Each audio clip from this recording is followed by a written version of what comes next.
Every week, I'm like, maybe this week will be chill. Nope. And we are back for another episode of Dead Last Cycling.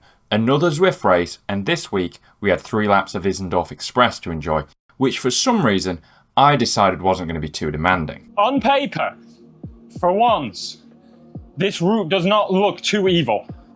How it will pan out, I don't know, but on paper at least it doesn't look too evil.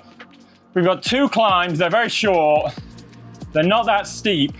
Once again, I'd failed to do my homework, because whilst on the minimap this course looks fairly tame, in reality, those 2 climbs one after another are not very fun. But still, I had reason to be hopeful. It's my birthday tomorrow, so I did try to suggest to people that they should just let me get an improbable breakaway win on the last lap. For whatever reason, they didn't seem too receptive to the idea, which I think is a bit rude, but what can you do? Eventually, being another year older will give me yet another excuse for poor performances, so it's not all bad. The start of this looks like it's going to be pretty chill, downhill and flat. So let's bring back an old feature. Let's go ahead and fast forward. Zzz. Here we go, first push of the day. Beautiful power distribution at the moment. Lots of blue, just like we like to see it. I settled in for what I thought was going to be a nice gentle climb to warm the legs up. It's lap 1, so I figured why would anyone push all out? But very quickly, I was starting to drift backwards, despite putting out reasonable power. People are pushing hard here. I was right where I don't like being on short punchy climbs, at the back. I had to move up, which is going to take a lot more watts than I'd been planning to spend. That was ridden way harder than I anticipated. Woo! Should not have started that on the back, fellas. I figured that would be gentle. Wrong as usual. We had riders spread out all over the road, with a small group off the front, my group, and a bunch behind us. But as soon as we got over the top, people knocked off their effort and we started to drift back together. But before long, it was time to do it all again up the second climb.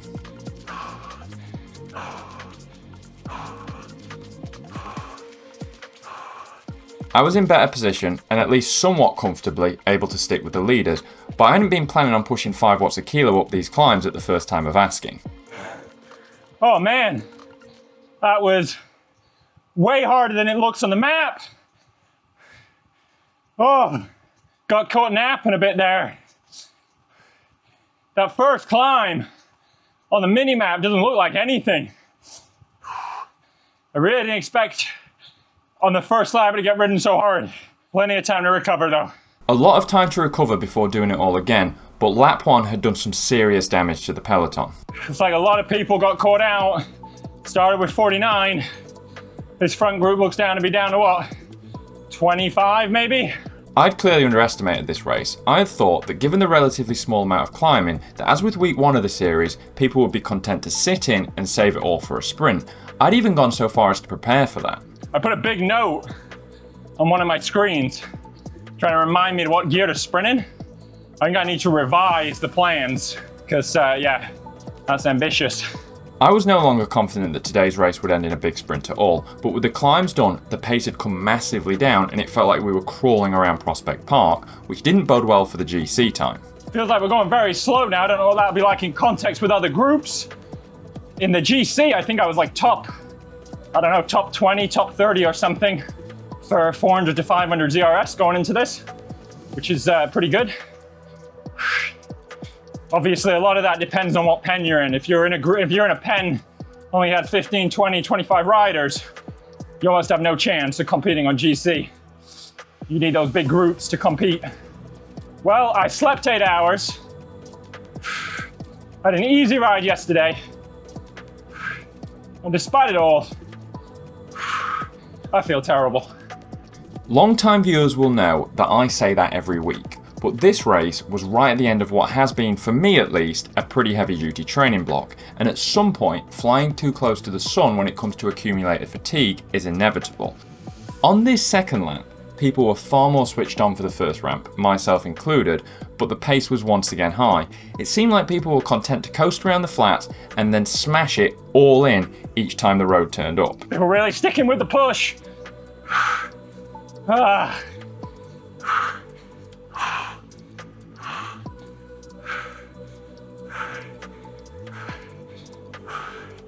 Starting in a better position was making all the difference. This push was still hard, but far more controlled than it had been on lap 1. Definitely not easy by any stretch of the imagination. But that was better than the last lap. Oh, Jesus. As we got over the top, the pace lulled again, and I really wonder why some of the bigger engines in the group didn't push on here. I don't have the legs for it myself, but with such a short gap between the two efforts, if people had kept riding, the group would have split far more than it did. Now, that's easy for me to say whilst also saying I don't have the legs for it myself, but judging by people's PRs on Zwift Power, both before and after the race, there were some people who definitely had that in them today. Either way, I made it around the second lap, still with the leaders. Right, last lap. 2 more hard efforts, then whatever we've got left, if we make it that far. With how hard people had pushed in these first 2 laps, I was genuinely worried about whether I'd have the power to stay with people on this final go-around. We've got 2 climbs to go. Will anybody try to go long on the first one? People will definitely ride it hard. I might need to go 6-7 watts a kilo to get up there with everyone. That's a lot. Last few laps has been 5 to 6. Now that for me was a concern. Whenever I look at nerdy power charts, my 1 minute power seems to really lag behind my other numbers. 30-second and 2 minute power seem to rank okay, but over 1 minute, allegedly, I'm in the dumpster. I don't know how much to read into stuff like that. End of the day, you get in a race, you just gotta empty the tank. Whatever happens, happens.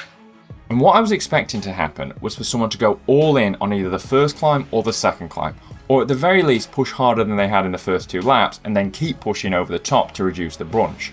That would comfortably be the best move for some of the lightweights, and I needed to make sure I followed the right wheels so I was ready to respond.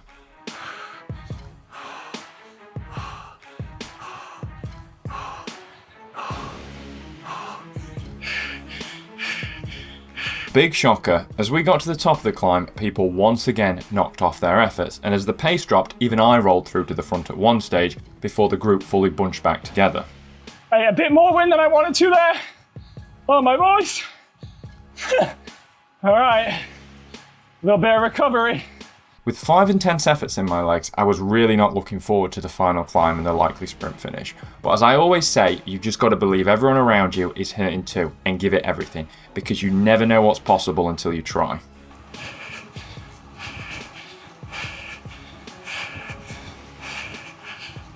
I hit the climb in good position, and from here it was just going to be about fighting to stay on the wheel in front of me, giving everything I could to try and make it over in the front group.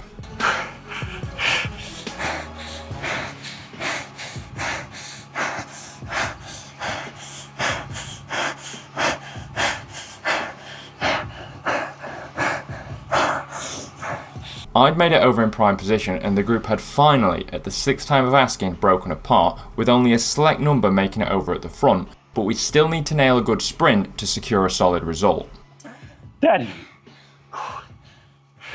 My legs felt like they'd been set in concrete, and there was only a few hundred meters to try and desperately recover, but regardless of how I feel, I'm always going to try.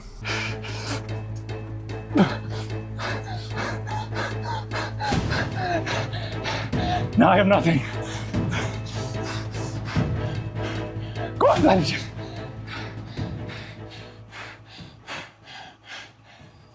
Sorry, guys. I said no sprint today. No pop. Probably would have been better just staying seated the whole time. Oh, man. 7th place. A good result, but not what I'd been hoping for. After weeks of crying wolf, finally when my legs felt dead, they actually were. I think probably I pushed this training block a week too long and racked up a little bit too much fatigue. So it's time for a nice deload week before a shot at revenge next week against Queen's Highway. As always, thanks for watching, guys. I appreciate it. If you can like, comment, or subscribe, I'd be very grateful. I'll see you guys next week. Thanks a lot.